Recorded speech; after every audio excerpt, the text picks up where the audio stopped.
नमस्कार, ABC channel में आपका स्वागत है। मैं हूं सचिन श्रीवास्तव और आप मेरे साथ देखेंगे आजमगढ़ से जुड़ी खबरें। आइए नजर डाल लेते हैं आज की खास खबरों पर। खबर के प्रायोजक हैं लाइफस्टाइल फर्नीचर बेलनाडी आजमगढ़। सभी प्रकार के फर्नीचर एवं इलेक्ट्रॉनिक सामानों की संपूर्ण रेंज उपलब्ध। और paradise international school Hirapatti Azamgarh. Admission open play group 2 class 10। राष्ट्रीय अध्यक्ष सुखदेव सिंह गोगामेडी की हत्या से आक्रोशित श्री राष्ट्रीय राजपूत करणी सेना व क्षत्रिय समाज ने शुक्रवार को राष्ट्रपति को संबोधित 3 सूत्री मांग पत्र डीएम को सौंपकर दोषियों के खिलाफ सख्त से सख्त कार्यवाही किए जाने की मांग करते हुए कलेक्ट्रेट चौराहे पर राजस्थान के पूर्व सीएम का प्रतीकात्मक पुतला फूंका। इसके पूर्व कुंवर सिंह उद्यान में एक शोक सभा का आयोजन हुआ, जिसमें सर्व समाज के लोगों ने उपस्थित होकर गोगामेडी को अपनी श्रद्धांजलि अर्पित कर न्याय मिलने तक संघर्ष जारी रखने का संकल्प लिया। इस मौके पर अखिल भारतीय क्षत्रिय महासभा के जिलाध्यक्ष दिनेश सिंह ने कहा कि श्री राष्ट्रीय राजपूत करणी सेना के राष्ट्रीय अध्यक्ष सुखदेव सिंह गोगामेडी की जयपुर में गोली मारकर हुई हत्या से समूचा समाज स्तब्ध और आक्रोशित है। क्षत्रिय समाज के लोगों को आगे आकर तय सीमा के अंदर सीबीआई जांच कराकर हमलावरों के साथ साथ हमला के पीछे छिपे असल चेहरों को उजागर कर कड़ी से कड़ी कार्यवाही किया जाना चाहिए। सुखदेव सिंह गोगामेडी के हत्या के 4 दिन बाद भी आज तक हत्यारों की गिरफ्तारी नहीं हो सकी है, जिससे सर्व समाज का आक्रोश बढ़ता चला जा रहा है। कार्यवाही नहीं हुई तो संगठन मुखर होने को बाध्य होगा। सुभाषपा के पूर्व प्रदेश उपाध्यक्ष शशि प्रकाश सिंह मुन्ना ने घटना की निंदा करते हुए कहा कि दिनदहाड़े हमलावरों द्वारा बरसाई गई गोलियां सुखदेव सिंह गोगामेडी के ऊपर नहीं बल्कि क्षत्रिय समाज पर दागी गई है, जिसे क्षत्रिय समाज कभी बर्दाश्त नहीं करेगा। समाज के प्रति आभार प्रकट करते हुए करणी सेना जिलाध्यक्ष उपेंद्र प्रताप सिंह ने बताया, हमारी मांगों में श्री राष्ट्रीय राजपूत करणी सेना के राष्ट्रीय अध्यक्ष स्वर्गीय सुखदेव सिंह गोगामेडी जी के हत्याकांड की तय समय सीमा के अदंग उच्च स्तरीय एजेंसी सीबीआई से न्यायिक जांच हो, हत्यारों की 3 दिन के अंदर गिरफ्तारी सुनिश्चित कराई जाए और दोषियों को सख्त से सख्त सजा दी जाए। सुखदेव सिंह गोगामेडी के परिजनों को कम से कम 10 करोड़ रुपए की आर्थिक सहायता देते हुए परिजनों के जानमाल की सुरक्षा सुनिश्चित की जाए। आज हम लोग ये प्रदर्शन जो किए हैं, शोक सभा किए हैं, हमारे राष्ट्रीय अध्यक्ष श्री दादा सुखदेव सिंह गोगामेडी जी का निर्मम हत्या कर दी गई है। कुछ पापी किस्म के लोगों ने उनके घर में जाके उनके साथ बैठ के उनकी निर्मम हत्या कर दी, विश्वासघात किया है। और उन अताताई लोगों को हम बता देना चाहते हैं आप लोगों के माध्यम से कि वो लोग चाहे मलेशिया में बैठे हो, चाहे दुबई में बैठे हो, कहीं भी बैठे हो, अगर उनकी माँ ने दूध पिलाया है तो टाइम दे के जब चाहे सामने से वार करें तो हम निपट लेंगे। 1 गोगामेडी गए हैं, हम लोग 100 गोगामेडी तैयार होंगे, 1000 गोगामेडी तैयार होंगे, 1 लाख गोगामेडी तैयार खड़े हैं। हम लोग सुखदेव सिंह गोगामेडी के पद चिन्हों पे चलते रहेंगे। वर्तमान में है अशोक गहलोत की भूमिका इसमें संदिग्ध नजर आ रही, क्या कहेंगे? हमको भी आ रहा, लेकिन अभी कुछ कंफर्म नहीं बताया जा सकता जब तक जांच नहीं हो सकता है, जांच नहीं हो जाता, ये जांच का विषय है। अपराधी लोग पकड़े जाएंगे तब वो लोग खुद बताएंगे कौन है इसमें मास्टरमाइंड किसे मानते हैं, कुछ जानकारी नहीं मिल पाई। अभी तो कुछ आपराधिक शूटर गैंग अपना जिम्मेदारी लिए हैं, जैसे लॉरेंस बिश्नोई, ऐसे गुदारा, ऐसे कुछ लोग जिम्मेदारी लिए हैं। लेकिन जब तक अपराधी पकड़े नहीं जाएंगे, कबूल नहीं करेंगे, तब तक कुछ कंफर्म नहीं किया जा सकता। हम लोगों के मुआवजे की 10 करोड़ मुआवजे की मांग है और फास्ट कोर्ट में इसकी केस चलाया जाए, सीबीआई जांच हो, उनके परिवार को पूरा सुरक्षा मुहैया कराया जाए। दावे के अनुसार केंद्र सरकार की आयुष्मान भारत योजना का लाभ देश में करोड़ों हितग्राहियों को मिल रहा है। निजी अस्पताल में उच्च स्तर का मुफ्त इलाज गरीब एवं जरूरतमंदों को भी आसानी से उपलब्ध हो पा रहा है। देश में आर्थिक रूप से कमजोर लोगों का एक बड़ा वर्ग हेल्थ इंश्योरेंस कराने में भी असमर्थ है। ऐसे में केंद्र सरकार ने गरीबों को अच्छे अस्पतालों में मुफ्त इलाज की सुविधा देने के लिए शुरू की है। इस योजना का लाभ लेने के लिए पात्र लोगों को केंद्र सरकार के माध्यम से आयुष्मान कार्ड जारी किए हैं। गौरतलब है कि समाज में आयुष्मान कार्ड बनाने को लेकर एक तरफ जहां मारामारी हो रही है, वहीं दूसरे तरफ कार्ड धारकों को समुचित व समय से इलाज नहीं मिल पा रहा। निजी अस्पताल को तो छोड़िए, आजमगढ़ के जिला अस्पताल में आयुष्मान कार्ड होने के बावजूद भी कार्ड धारक मरीजों का इलाज नहीं हो पा रहा। इलाज करवाने के लिए आयुष्मान कार्ड धारक मरीज भटक रहे हैं। कई मरीज आयुष्मान कार्ड होने के बावजूद जिला अस्पताल में इलाज न मिलने के कारण निजी अस्पताल में अपने खर्चे पर इलाज करने को मजबूर हैं। समस्या यही है कि हाथ उनका टूट गया है और मैं 26 तारीख से आई हूँ सर, और 3 दिन से लगातार मैं इसमें दौड़ रही हूँ, सुबह शाम, मतलब मैं पूरा दिन यहीं पे रह रही हूँ। अब होगा मेरा, अब होगा। लोग पीछे पीछे के आए हुए जो है मतलब ऑपरेशन करवा कर चले जा रहे हैं, लेकिन यहाँ हम लोगों की कोई सुनवाई नहीं हो रही है। और सुबह से डॉक्टर साहब मतलब हमको यही बोल रहे हैं कि आपका इम्प्लांट नहीं आया है, आप चले जाइए। कुछ पेमेंट का बोल रहे थे कि लोचा है आपका, पेमेंट नहीं हुआ है। तो सर बताइए, जब आयुष्मान से हम हैं तो फिर कहाँ से पेमेंट कैसे करें, क्यों करें भाई? तो अभी बोल कर गए हैं, कोई राजेश डॉक्टर हैं कि राकेश डॉक्टर हैं, वो बाहर से गए हैं, अंदर हम सुने हैं, वो गए कुछ बोले हैं ऑपरेशन के लिए, तो बोले हैं आप ही जाइए कर दीजिए। अच्छा, हम सुने, अपने कान से सुने हैं अंदर दरवाजे के। मैं आयुष्मान कार्ड धारक हूँ। हाँ, मैं बताई हूँ सर, हाँ। और सब प्रूफ जमा है मेरा, लेकिन फिर भी कह रहे हैं इम्प्लांट नहीं आया है। अच्छा, पीपी प्रसाद जो है उनसे भी मिला था आप लोगों ने? नहीं मिले थे। अच्छा, कौन कौन डॉक्टर साहब मिले थे? मुझे अच्छा, डॉक्टर वही आकर बार बार मुझसे बोल रहे हैं, बीके श्रीवास्तव।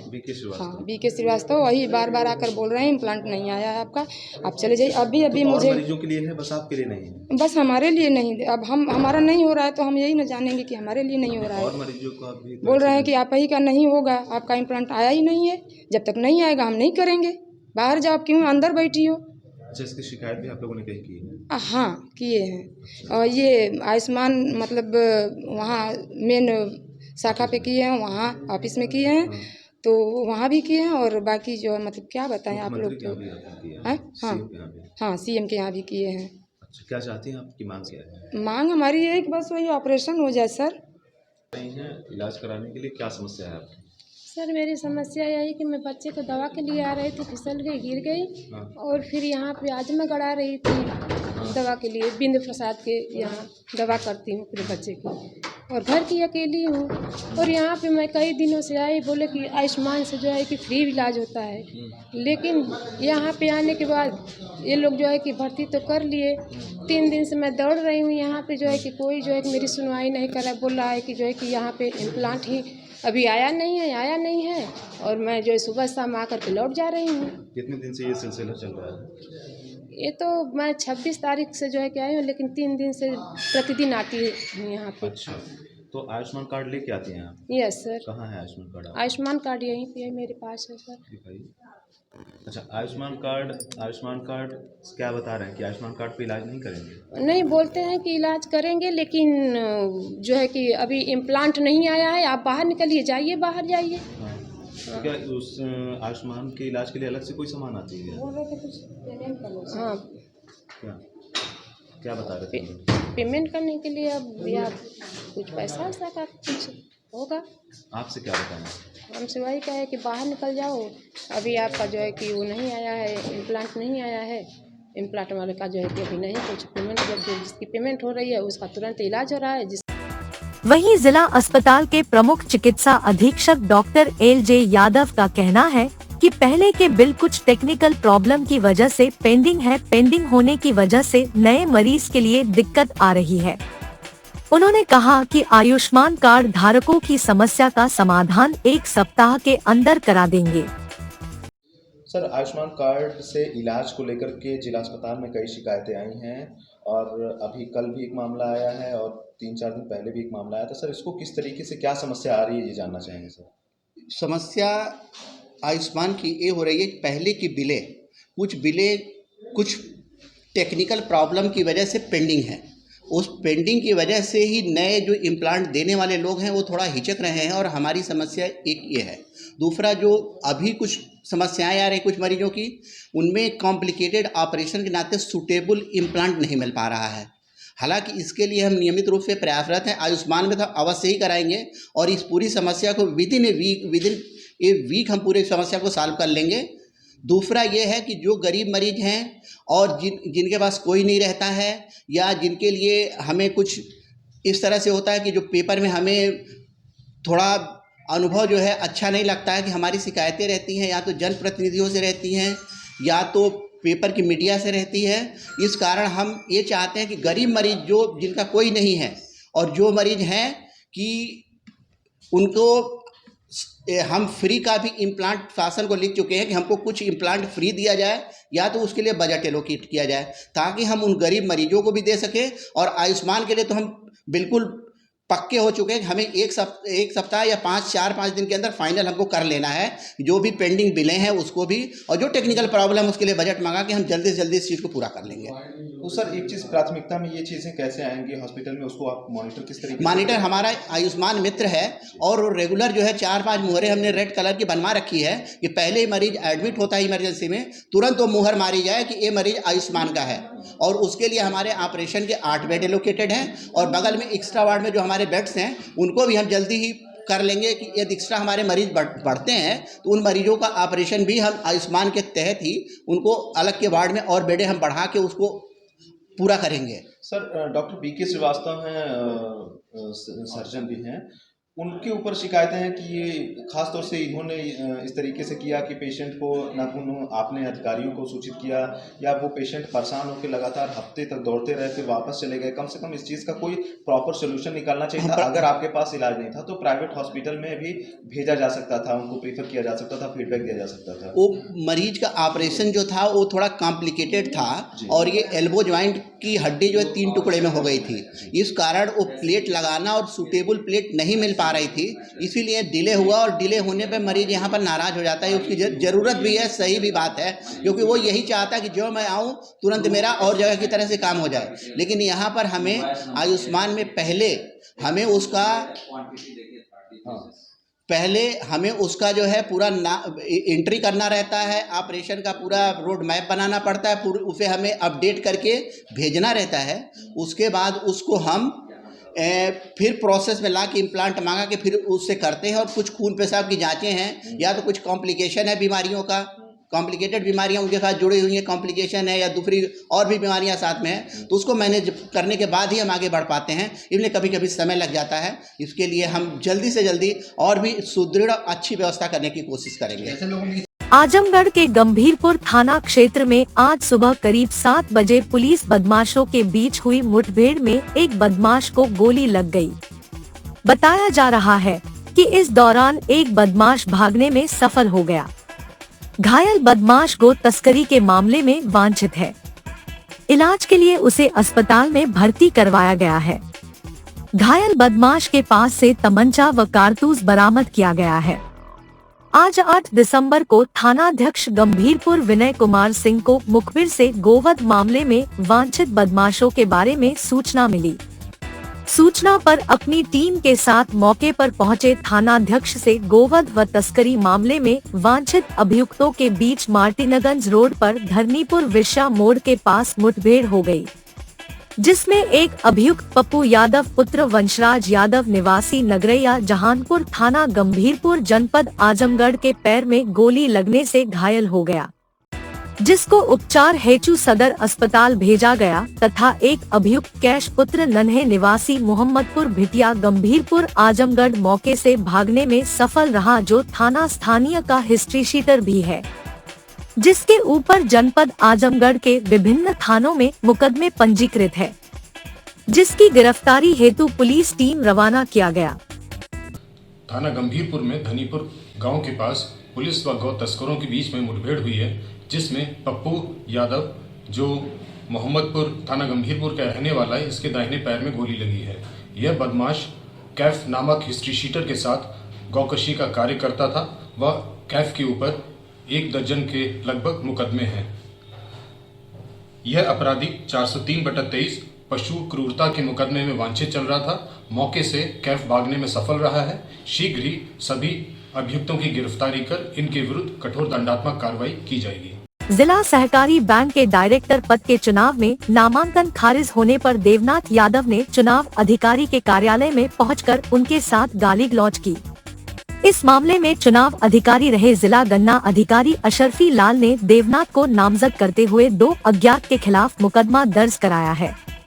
बताते चले कि जिला सहकारी बैंक में डायरेक्टर पद के चुनाव के लिए देवनाथ यादव द्वारा नामांकन दाखिल किया गया था।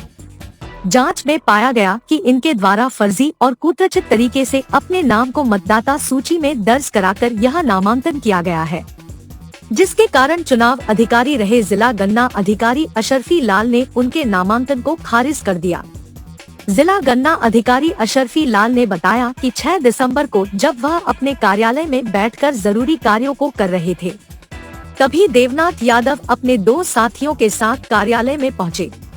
उनके द्वारा गाली गलौज की गई और जान से मारने की धमकी दी गई, जिस पर उनके द्वारा नगर कोतवाली में तहरीर दी गई।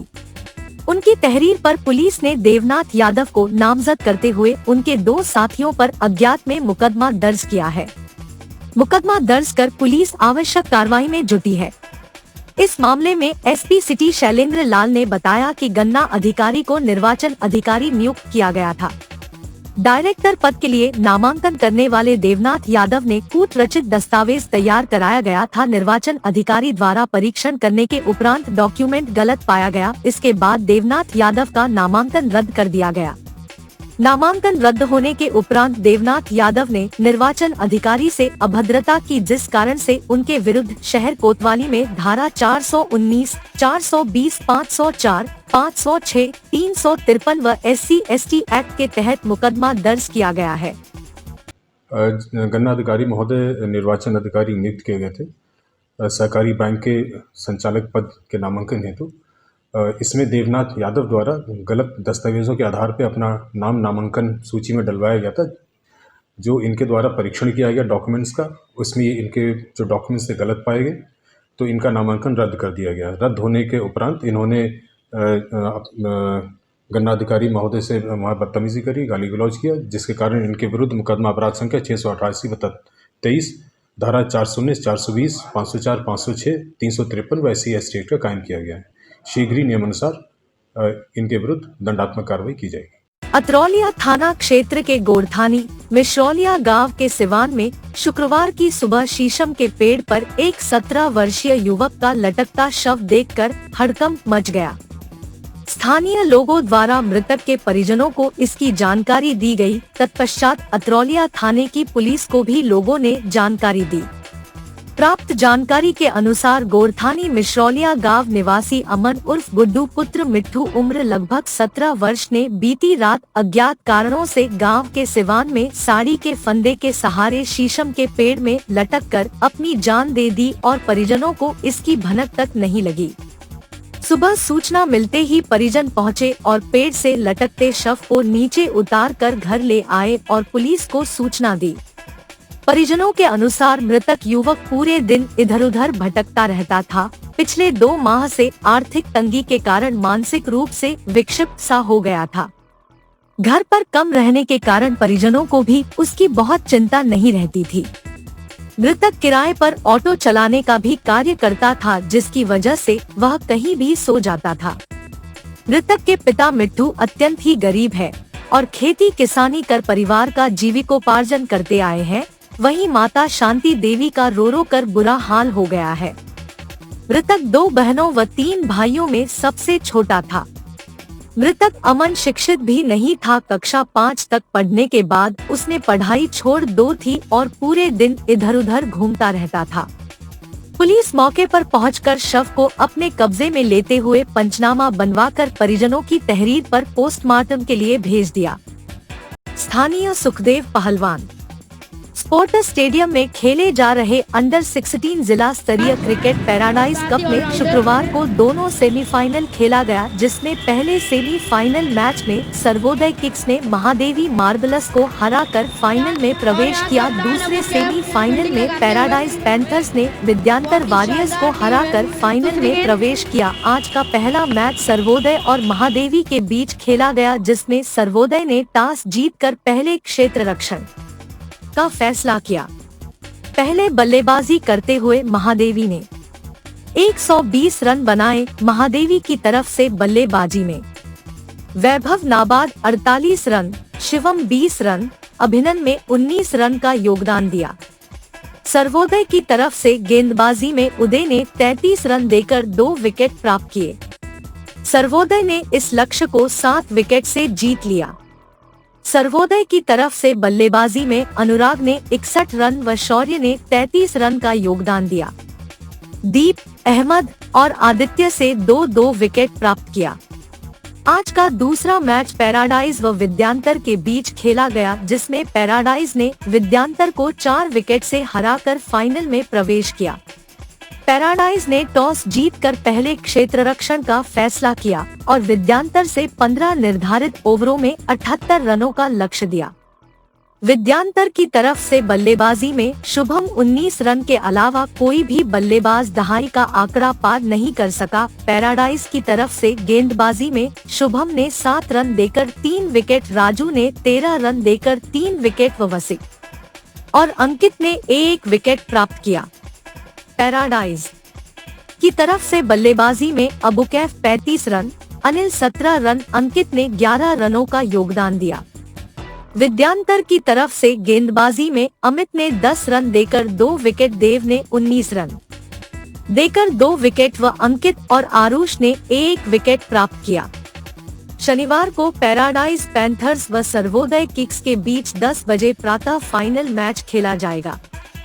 दीवानी न्यायालय अभिभाषक संघ के सभागार में शुक्रवार को पूर्व जिला शासकीय अधिवक्ता वीरेंद्र प्रताप नारायण सिंह की प्रथम पुण्यतिथि पर उन्हें भावभीनी श्रद्धांजलि अर्पित की गई।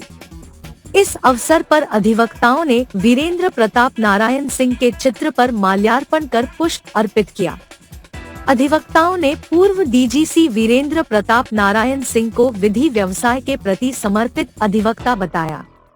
सभी वक्ताओं ने उनके व्यक्तित्व को याद किया और कहा कि उनका निधन अधिवक्ता समाज के लिए अपूरणीय क्षति है।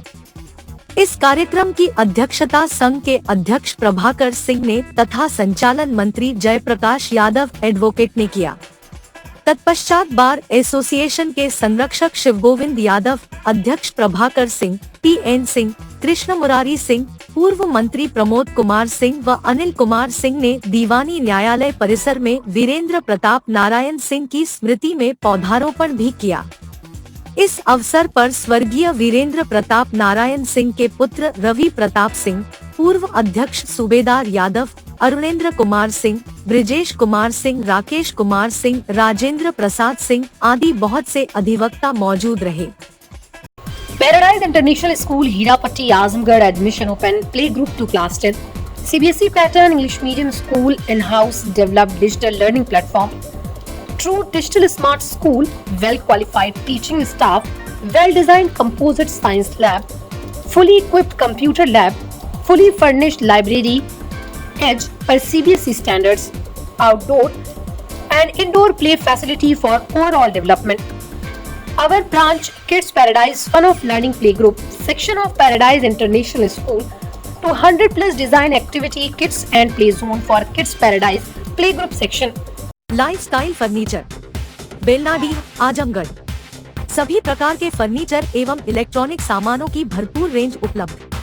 हमारे यहाँ EMI की सुविधा 0% ब्याज पर उपलब्ध। इलेक्ट्रॉनिक सामानों में LED TV, refrigerator, washing machine, air conditioner, air cooler, deep freezer, water cooler, mixer juicer, iron, fan, induction, battery, inverter, electric geyser, gas geyser, आटा चक्की इत्यादि। फर्नीचर के सामानों में बेड, गद्दा, सिंगारदान, अलमीरा, sofa, table, chair, rack, stool, संदीली, सीढ़ी, डाइनिंग टेबल, झूला आदि। शादी विवाह की हो तैयारी या ऑफिस और घर के लिए सामानों की करनी हो खरीदारी, पहुँचिए लाइफस्टाइल फर्नीचर, बेलनाडी, आजमगढ़।